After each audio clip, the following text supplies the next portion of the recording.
Welcome back to another MGTOW retirement video. Um, we have a brother, Venchin MGTOW. He's been a part of the space for a number of years. Has been making a video or making quite a few videos over that period of time, and definitely somebody that I look up to um, in the space. I would consider him a MGTOW purist, MGTOW hardliner, if you will. Um, Somebody that looks at MGTOW as true freedom from the bullshit that men have to deal with relationships and overall society. Recently, as of I think it was Monday, but as of the recording of this video, there's no hasn't been anything said that if he's alive or not, but he did make a video where he was in the hospital and he's been fighting. Well, as he says it, he's coming to the end of his battle with cancer. Um, and I remember I made a video, man, probably a year ago now, and it was the precursor to the MGTOW retirement videos. And a part of it, or one of the things I said in there was, what happens, what happens when you get sick, or what happens if you get sick. I'll link that video in the description. And Vincent saw the video, and I don't. To his credit, I don't think he watched the whole thing, but he was open when I did respond to him, and I clarified what the point of the video was. That, along with other comments on subsequent videos, made me kind of put up or shut up, put up or shut up, and really got to the meat of what this whole series was about. Because the series was mainly kind of feelings based and just talking. And the comments from Vention at the time and others made me change the way my approach to all of this. So we as men, we as I've said before, this space is quite emotional. But even with that emotion, we as men funnel or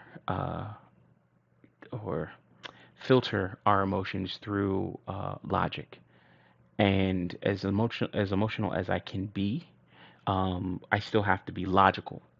So I look at somebody like Vincent MGTOW and the last video that he made where he talked about, like, just keep calm. And this guy's he's he, he's in great pain, as he said, or he's in pain, and he has fluid that's pushing up on his lungs, and he still has the strength, or he still had the strength to make that live stream and talk to the brothers in the space. And I thought that was very powerful, and this is something that I worry about quite a bit, and this is what I worry about for my brothers in the space quite a bit. And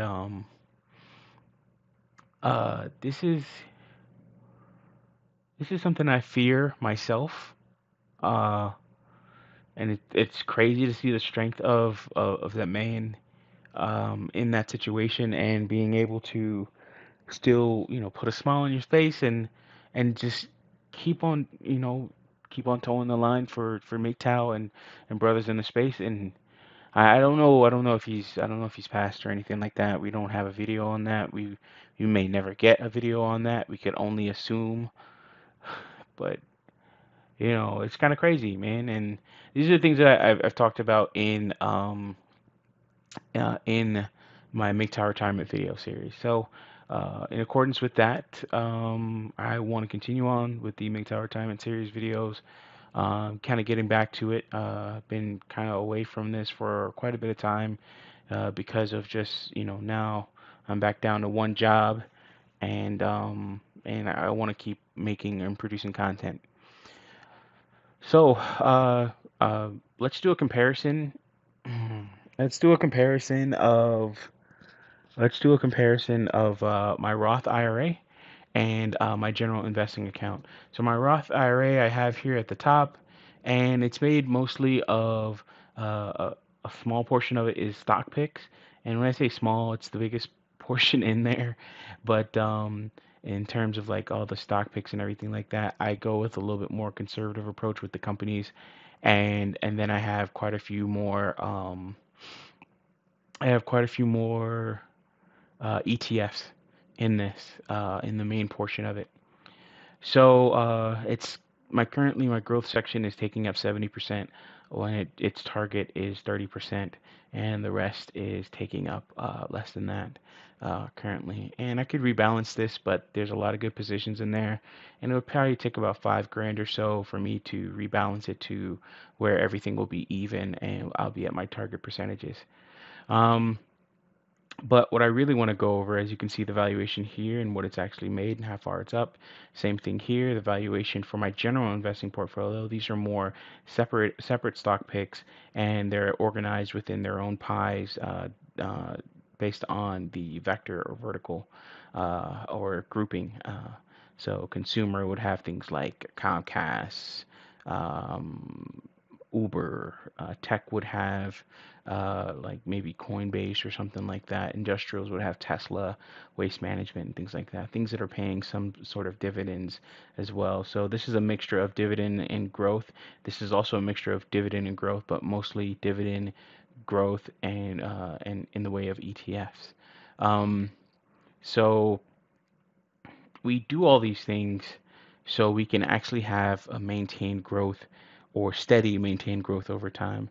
The large jumps are usually funding, like funding from myself, and not so much valuation. These smaller, these peaks and valleys here are mainly valuation with a little bit of money put in over time. But we can see the difference in picking stocks versus picking stocks and having mostly ETFs. While the market is down and this has stayed down, this has reached a high of 17. Yeah, it's about 17 grand is the highest it's been, and that was back in February. So we're looking at 7 months ago now because today is September 22nd. Um, but we're seeing, the valleys here, and then we see that it's starting to trade a little bit on the sideways, trade a little bit sideways here, or start to the movements are a little bit more, I think condensed is the right word for that. I'm not exactly sure. But essentially, you see that it's what I like to say is trading sideways. It's not going up, it's not going down. It's kind of staying within the same line or trend line, if you will. And this would be, it's not going up to the right or down to the left. It's just kind of steady. Um, Bumpy, but still steady. And this is again an overall look, and this is the all look of it instead of like a 1 year, which will show you something like this versus the 1 year of this. And you could see the difference in the two where there are spikes, for instance, like February 17th and all that. I had a little bit of a bump around that same time, but then it dropped. And then whereas this is dropped around, let's say April 29th, April 30th, this didn't drop as much. A little bit of an influx of cash there, and then it's stayed up since then, and it's continuously gone up. So I can't say, okay, hey, listen, the cash flow or the external cash flow that was put in there, because usually a big jump like this is external cash flow over that short period of time. Actually, it's a couple days. Yeah, no, that still is a yeah, that's I think that's when I bought Coinbase. I can't remember exactly. I'd have to look at it. Um, but we can see here that it's gone up over that time, and it's actually stayed up, and then it's also gone up with little to no influx of or little to no extra or external investment. So it's still steady rising and going up and to the right. Now, the point of this is something that J.L. Collins has talked about on his blog. If you haven't checked it out, I think it's like J.L. Collins NH. I'll put the link in the description to his blog. But he's mainly talked about, hey, listen, just get ETFs, call it a day. And I'm a little bit hard-headed. I think I can actually pick decent stocks. I think I'm pretty good at it. So far, it's worked out for me, even with the bad times. But I'm still up overall on my individual stock picks. I mean, right here I'm up 78%, and these are all individual stock pick, or a majority of individual stock picks with a little bit going to ETFs. Um, and this is mainly ETFs with a portion of it going to individual stock picks. But you can see that those individual stock picks have done fairly well in terms of the return. I can't go off of this valuation because that's money being pumped in, but this is really where we have to say, hey, listen, this is done fairly well. But the point of all of this is making investments into ETFs and making investments, a small investment into actual growth stocks, but then mostly in ETFs has actually done quite well for me. I will say that these ETFs have returned 36%, 48%, 50%, 45%, 49%. My growth has done a lot better in this. So, like those small stocks or those small amounts of stocks that I've actually picked have done very well. While all these other positions that I have, which I think I have about 50 something positions now. I think it's like maybe under 60 positions or so. Um, but even with all of these picks and everything else like that, in terms of steady growth, which is what we want for retirement, which is what we want in the later part of our years as we grow older, so we can pay for medical care, hospice care, end of life care, or anything else, or just, getting to that point of when we're getting older. Because I'm 35, going to be 36 here in another 2 months or so, and I think about these things. I took my 2 mile walk today. I'm so lazy and I don't want to take it, but I make sure that I get out there and take it. Getting back to eating better so I can lose weight again and get back on that. Oof, that was a loud car. Get back on that. So it's like when I look at all these different things here, when I look at these charts here, it helps me. It helps show me a better path.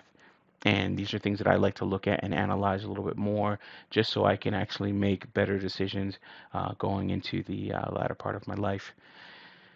All right, cool. I know it's a little bit emotional on the beginning of this video, but this is what this whole journey is about in terms of taking a MGTOW route in life. These are things that you have. This is the reality of life, period. But these are things that you also have to the consequences, in a sense, of your decisions. What's going to happen to you. How can you make sure that in the in the event of anything occurring, that you can sustain yourself. I'm watching my mom, in a sense, go through the later part of her life, and it's kind of hard, because she wants to do other things, but um, financially she can't, and that's just the reality of it. And she wants me to help her, but then I also have to look at what's going to happen later on in my life. You know, um, where am I going to be? You know, can I be? Can I can I rely on my children? And I don't have any. So, where are they going to be by the time I get to this age or get to her age, if I do have kids? Yeah. So this is just the reality of what we have to deal with as MGTOW. And, I don't know what's going on with Vengeance, and I don't know if he's passed or not. But, my brothers, I mean, stay safe and, just try and invest in your future.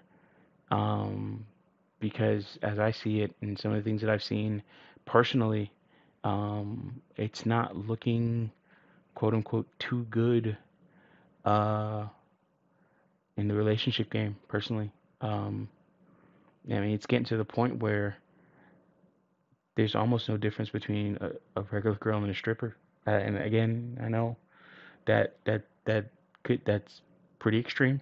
I understand that, but from some of the things that I've seen personally, and some of the things that you're seeing, or some of the things I've seen personally, and the things that I've seen on YouTube, which again is personal, and it's the in some cases the extreme, uh, or yeah, the extreme. Let's leave it at that. Um, Although it may be the extreme, it is the truth, and these are the things that we're seeing on a regular basis. And from what I've seen, the quote unquote good girls are not standing up and making any type of change or making a noticeable dent. And how much time do we have to wait for that? So we as men have to do what's necessary to provide for ourselves into the future. And if we decide to have kids, I'm personally looking at adopting. If we decide to have kids or adopt or anything else, um, we're gonna have to ensure that we prepare for that. Alrighty, I'll leave it at that, and wish you guys all the best, health and strength. If you're if you're not taking what I say with a grain of salt, then you're low on sodium. Go ahead and do your research. Get out there, talk to other people, talk to your bookkeeper, talk to your tax person. See if they can refer you to somebody who's an accountant. Also, more importantly, talk to those people that are older than you, and ask them, hey, if you had a chance to do it over again, what would it be? What would the change be? I think personally, I'm going to do that with even my own father. Alrighty, guys. As always, thank you very much. Peace.